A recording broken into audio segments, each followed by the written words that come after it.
Hey, how you doing? Thanks for downloading the show. Welcome to Garden Fork Radio. My name is Eric. I'm your host. It's the eclectic DIY show. Sometimes we wander off into other stuff, but kind of stuff that we found kind of oh wow and want to share with you. Today, Rick is here, and we're going to talk about ticks flying in the air, my fig tree obsession, and Florida water. And if we get time, we might talk about DIY Foundation. Yeah, I kind of tripped over Florida there because it's a interesting country down there. Yeah, our leaders do not live in our same country we do. Anyway, how are you, my friend? It's so good to hear your voice. I'm good. It's I'm a little obsessed with fig trees, and we can talk about that. So, like, I'm sitting here now, but I'm thinking about the fig trees that are in my yard here, right out the window. What are you thinking about them?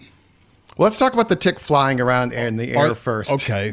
You've been having impure thoughts about your fig tree. Yeah. There's this great article in National Geographic that just gives me the willies. Ticks do not have wings, but ticks do not jump either. It turns out, and they just discovered this in this article, this study, ticks are sensitive to static electricity, and they actually levitate onto you. And they can levitate between 6 and 12 inches, depending on how much static electricity you're generating. As you're wearing your rubber soles in the field, and then you're walking by and your legs are rubbing and you're generating all kinds of static electricity. You're making a field that literally attracts ticks.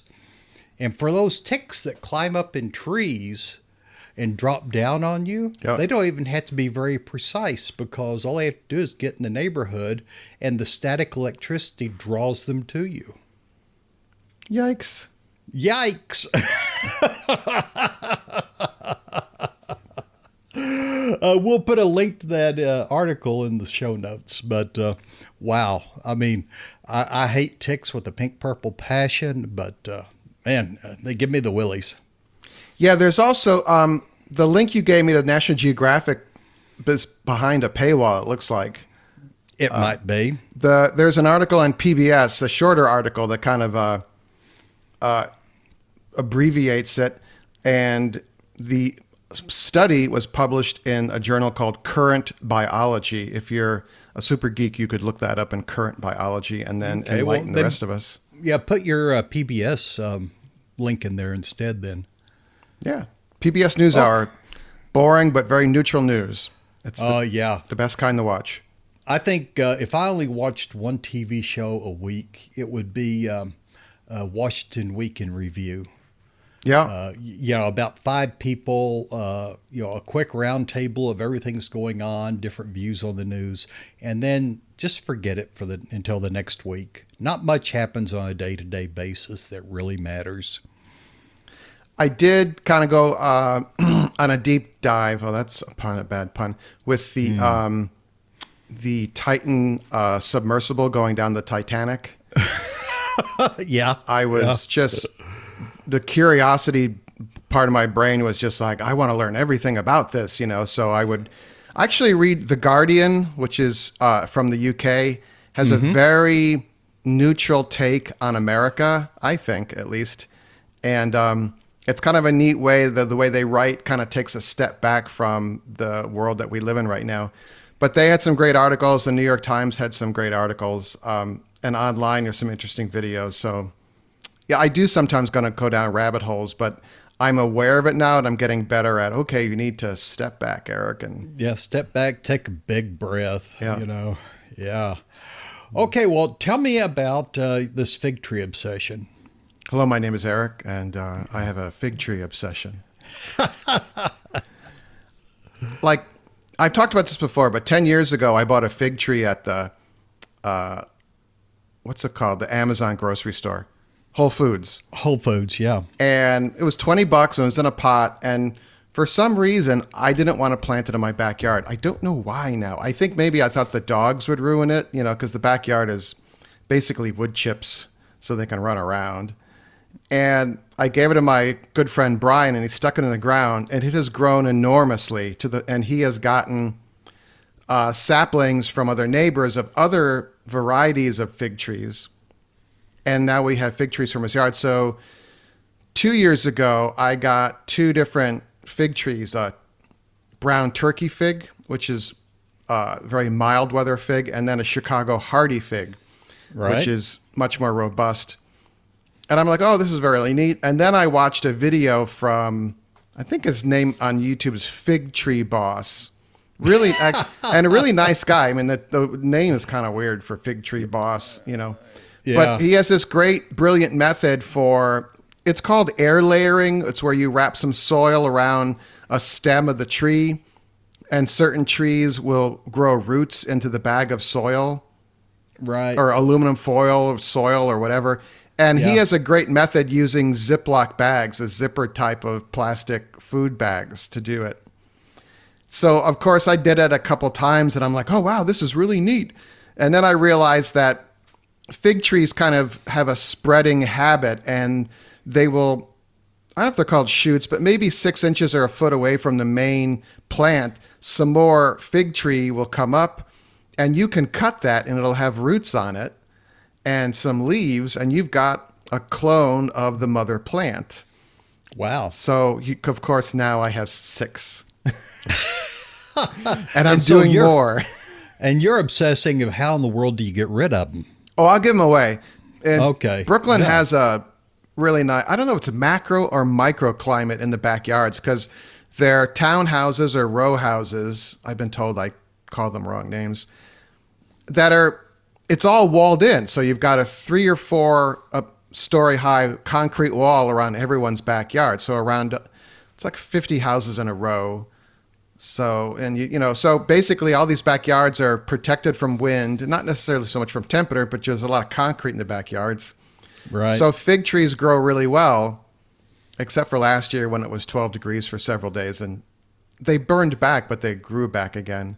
Good. So, some of my neighbors want them, and my right adjacent neighbor has this phenomenal fig tree that has a different leaf pattern. It's a fig tree pattern, but it's different than the 2 varieties I have. Mm-hmm. And I asked her if I could put some of these air layering bags over them. She said yes. I did cut down a tree for her the other day, so maybe that helped. But Oh yeah, yeah. it was a mulberry tree, if you know what those are. They're pretty messy trees. So Yeah, they are. So now I have 2 bags on her tree as well. So I've become kind of a nut job. Yeah.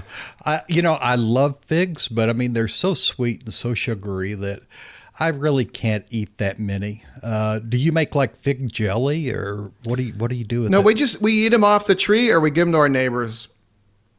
And, you show up with figs or a little jar of honey or a little jar of maple syrup, and people are all really nice to you.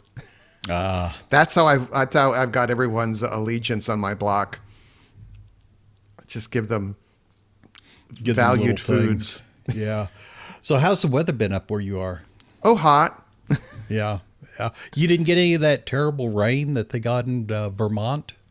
Oh yeah, we've had dumping rains. This is like we were talking before the show, but I think this is the new normal. I mean, with the Earth rising in temperature, we're going to have higher humidity air and more intense short storms. And up at our little house in Connecticut, I think we got several inches in 6 hours, to the point that my basement never leaks water, and this last storm it did, because the soil was so saturated from the previous intense storms. And it's not a lot of water, but in the 20 years I've been there, I've never had water in my basement, and now I do. And I'm like, okay, the only thing that's changed here is the weather.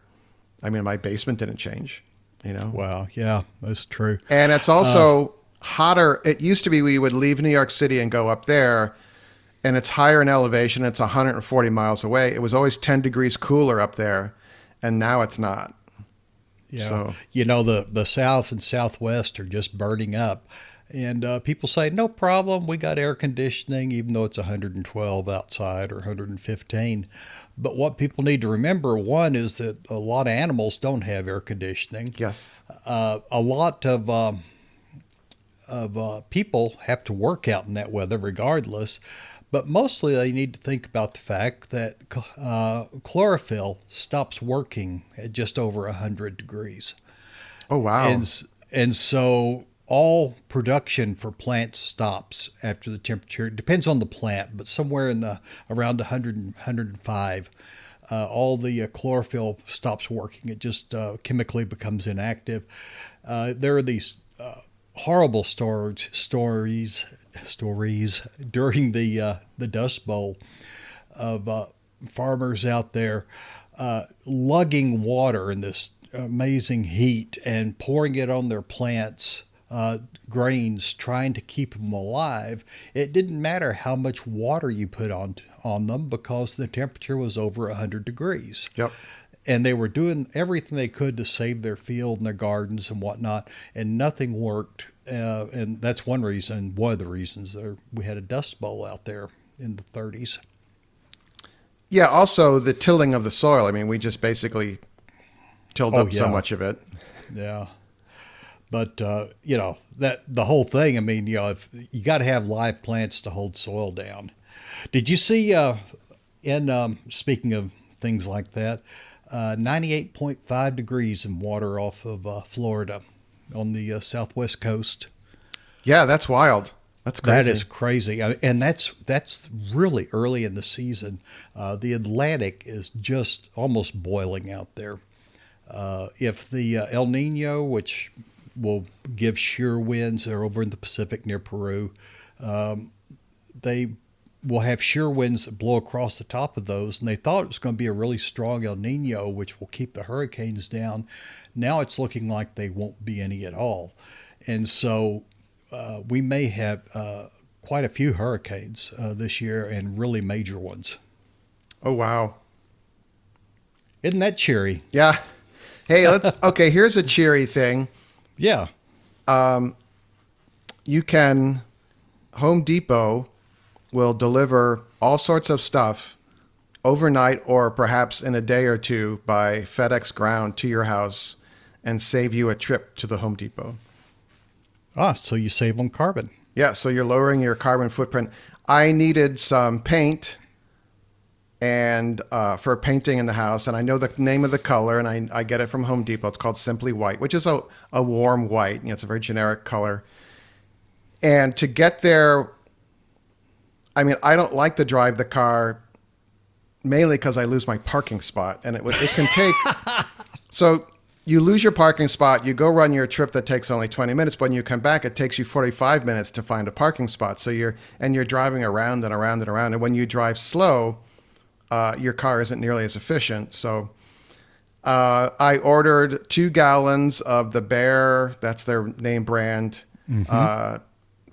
eggshell, and with this custom color, which blew me away.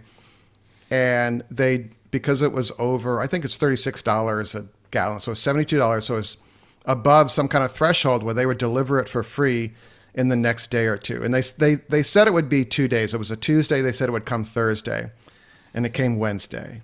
Wow. So you can save yourself a trip. Save some gas, save a little bit of the warming of the planet.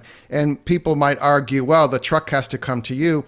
Well, the FedEx ground truck comes down my street every day, dropping off boxes for other companies. And so for them to take a minute to drop off my Home Depot paint, I think the footprint of that is a lot less. Yeah, no kidding. Did they send little men with rollers to put the paint on? I wish. Yeah. Painting is the one thing I really hate to do. Oh, that's funny. I love painting. I hate the prep. Well, I don't like either. I mean, I roll them into one distasteful project. What I have done is I now wear an organic vapor mask when I'm painting, even if it says it's low VOC or no VOC. Right. I wear a mask now. And I used to paint for a living, and I wouldn't wear a mask, and I'm like, yeah, it might be whatever, but it's off-gassing something. And a good mask is about $50. The 3M 3M has an organic vapor mask for about that. Don't buy the cheap clone.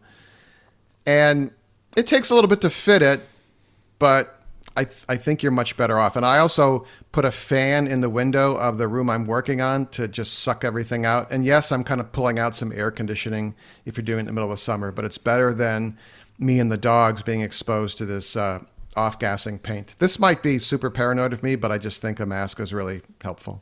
It's hard to be too paranoid anymore. Hey, real quick, one easy way to support Garden Fork is if you're going to shop online and use Amazon, please use the link to our storefront. The link is in the show notes here. If you click on that, it'll open it up in your web browser. If you're on a laptop or desktop, it will open it up into your app, ideally if you're using the Amazon mobile app. Please shop locally. I go to my local hardware store first. If I can't find it there, then I go to the orange or blue store. If I can't find it there, then I order it online. So if you are shopping online, use our Amazon link, amazon.com/shop/gardenfork. The link is also in the show notes. Thank you.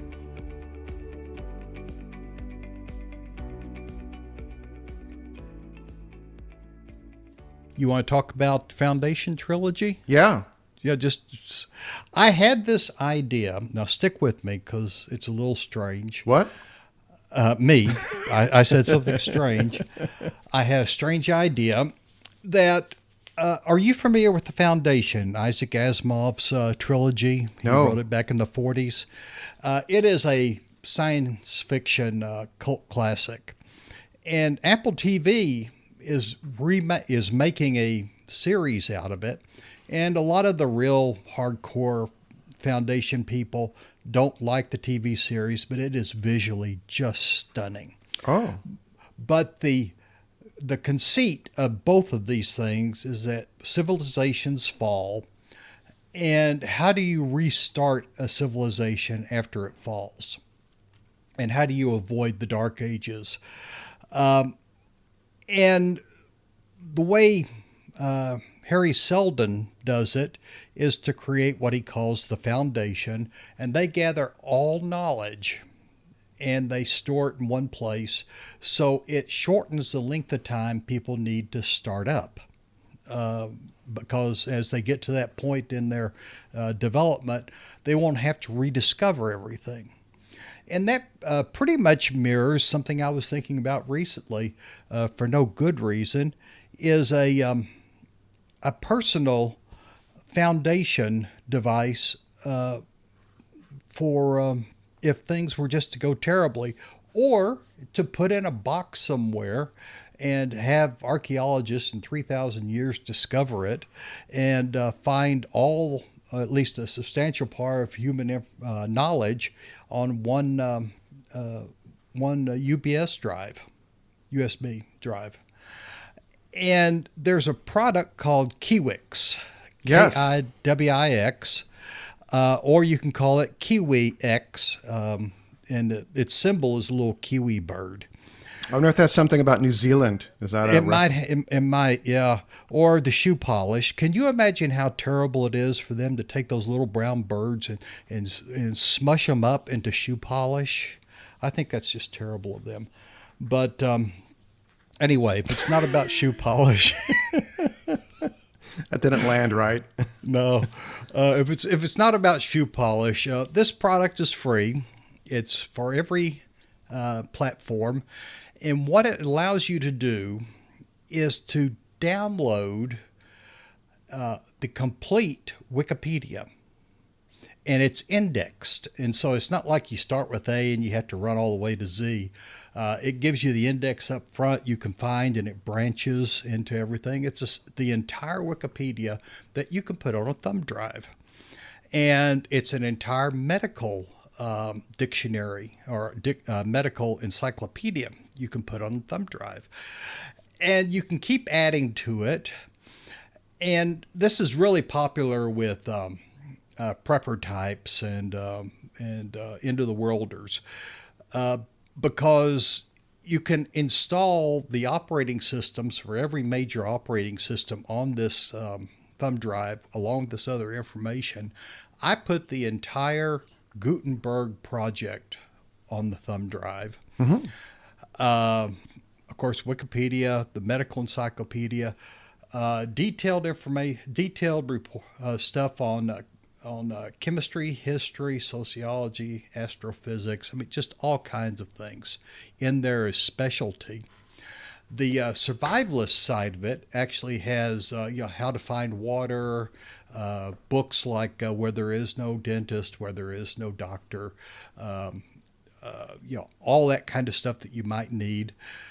And it's takes up a 500 gigabytes on a. I bought a really expensive, nice SanDisk 1 terabyte thumb drive, and the whole conceit of Quicks is that you put this on the drive, you can send it to poor countries or to rural places that don't have internet, and children there can access all the information of humankind, or at least a lot of it. Yeah.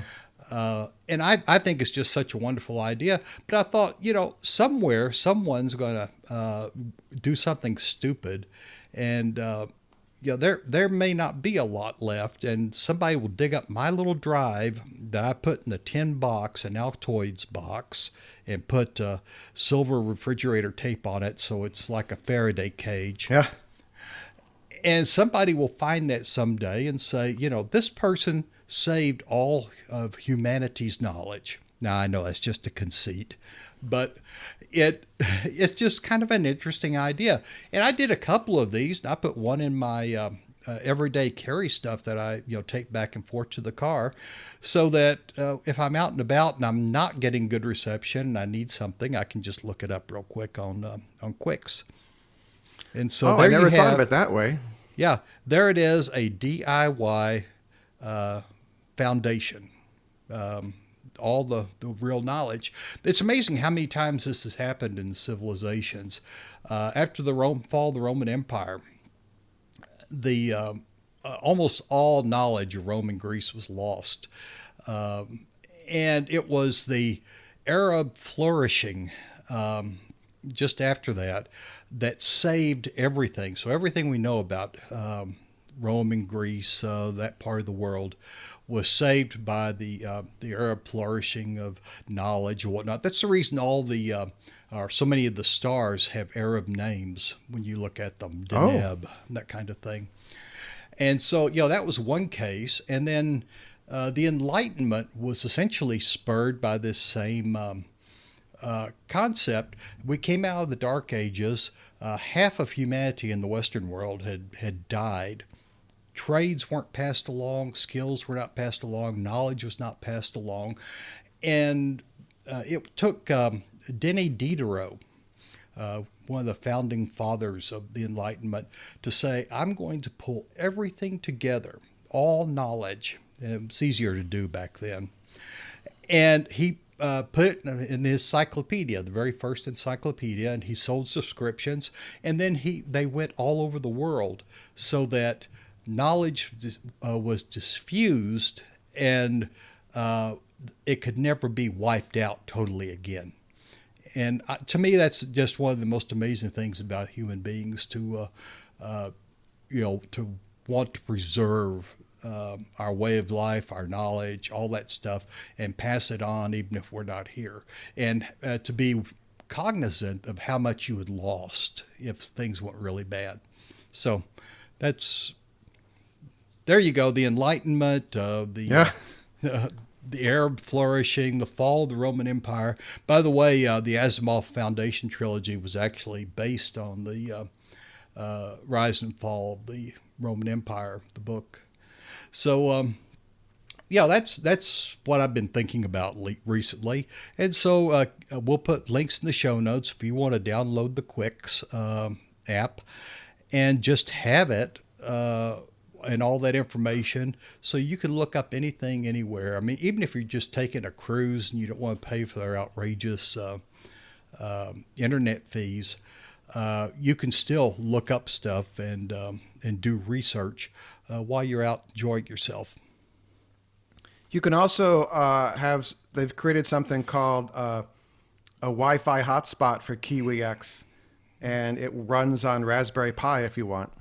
Right, and they set those up in in schools, and they'll provide all the kids with a tablet or a little laptop, and so they can link into it and they can all do their independent work with it. So each of them doesn't have to have a thumb drive. They have a small, flash drive or something. Well, the data, a little Wi-Fi hotspot hardware, and then everyone with all sorts of tablets, whether they're donated or laptops or whatever, can access that stuff. And they don't need the most up-to-date iPad or up-to-date laptop. They just need something that can grab Wi-Fi and use probably a web browser. Yeah, that's all it is. And I thought about downloading the Wikipedia because there's a link for, I think, on the homepage of Wikipedia. It's like 3 gigs or something, if I'm correct. Oh no, it's much more than that. Uh-oh. It's more like I think 45 or 50 gigs. But still It very manageable number. Yeah, yeah. And I found the medical encyclopedia, and you can get it with pictures or without pictures, and with drawings and diagrams or not. I get the full version of everything, and you can also get all the Khan Academy videos on Quicks. Oh, And download those. And do you have and to then pay a license for that? No, and then how to fix it. The Khan Academy videos are free on the internet. Oh, nice. And then how to fix it, the entire series on how to fix things. And I just think that, even if the power was out for a week, you have a hurricane, which sounds probable for some people, and you're out of power for a week or two, you can still take care of yourself, take care of your health, take care of your family, look at how to fix things, how to do things, how to purify water, just the survivalist information on how to find and purify water, and is probably worth the price of doing this. And it takes a couple of days to download everything and then get it onto a thumb drive. But once it's there, it's yours. Now, like I say, buy a really good quality thumb drive. Don't cheap out on it. SanDisk is a very good brand. Yeah, I paid more than I should for it probably, but it was a 1 terabyte, so it's got a little space on it. Yeah, you really do get what you pay for. I mean, a lot of places compete on price for memory cards, and they're just not worth. The cheap ones are not worth it because they'll fail at the worst time. Well, it turns out that particularly in the 1 terabyte range, you got to be careful because they put 2 different kinds of memory in there, and they put about 64 gigabytes of super fast memory. And then the rest of it is a really slow crawling memory. And so your drive will take off and it'll start transferring, at a phenomenal rate. And then it will crawl to about 20 megabytes a second because the memory is so slow. And so you need to buy a really good quality USB drive. Wow. That's very interesting. Yeah. Now my mind is spinning about that instead of fig trees. Well, it's just I'm Navy guy, and so we say belt and braces in the Navy. Braces are suspenders, and so belt and suspenders. And I'm always got one eye on what could possibly go wrong, and trying to prevent it. That's the reason we had such a successful 5 years cruising a sailboat in the Caribbean. Is we thought about everything. We prepared for most eventualities, at least the most likely ones, and then we didn't have much trouble as we were out and about. The people that get in real trouble are the ones that just think they're moving to Margaritaville and they don't have to do anything. Yeah. Just the other day, now I have no idea why anyone's leaving Florida and going to the Bahamas in a sailboat in the middle of August or July. Because it's colder? Yeah. 8 guys just pushed off in this rackety old sailboat. I think we shouldn't be responsible for rescuing people that do stuff like this, but they got out there and the whole boat sank, and they're out kind of fending off sharks when a a pilot sees them and calls the Coast Guard to go get them. And they weren't ready. They had no seafaring knowledge at all, but they were going to Margaritaville, and the boat was just a wreck. And so, anyway.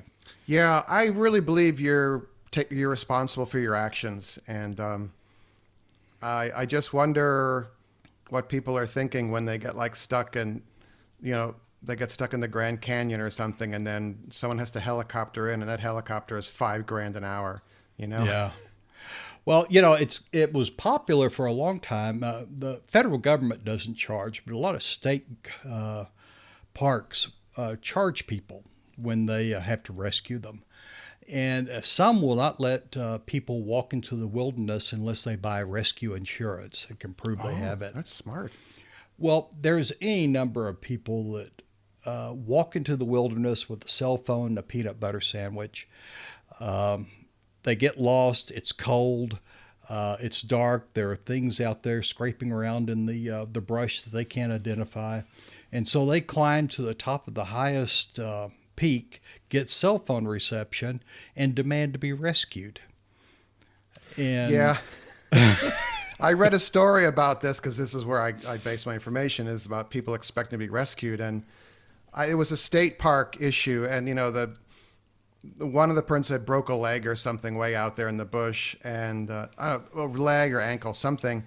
The other people got help, and so the state rangers came in, and the guy's like, "Where's the helicopter?" They said, "There's no helicopter. You're walking out of here."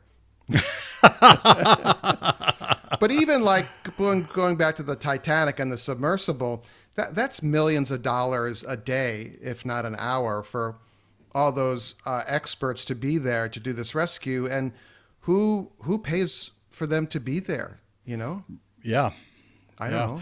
Well, and who would get into a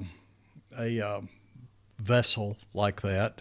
And I guess it is a pressure vessel more than a vessel like you sail, and not have some way to get out. Even if they had bob to the top, they probably roasted. Yeah. Well, the liquid nails didn't really hold between the platinum and the carbon fiber there. Yeah. They evidently, we could do a whole show about it, and other people have, but they didn't follow best practices, I think, when they were assembling the submersible. There are checks and balances. It's kind of like when you're going to put a rocket into space. There's a checklist, there's people, there's safety teams checking what everyone is doing. And this sounded more DIY, let's just say. Yeah, I think so. Wow. All right. Well, this is we could get into the weeds on this, and yeah. But well, I've got things to do today. It's so I need to scatter out of here. You want to do an after show? Yeah, that's part of the deal, Rick. Ah, okay. Well, hurry up. All right, so thank you, everyone. If you had some thoughts on this, it's radio@gardenfork.tv. Rick and I are going to do an after show for the patrons. If you want to become a supporter of the show, I ask for a cup of coffee a month. You get that, all sorts of pictures, some videos every month. All right? Garden Fork Radio is produced by Garden Fork Media, LLC in Brooklyn, New York. Our executive producer is Jimmy Goose. For more information about Jimmy and the custom hollow books he makes, visit hollowbooks.com. The music in the show is licensed from audioblocks.com and uniquetracks.com.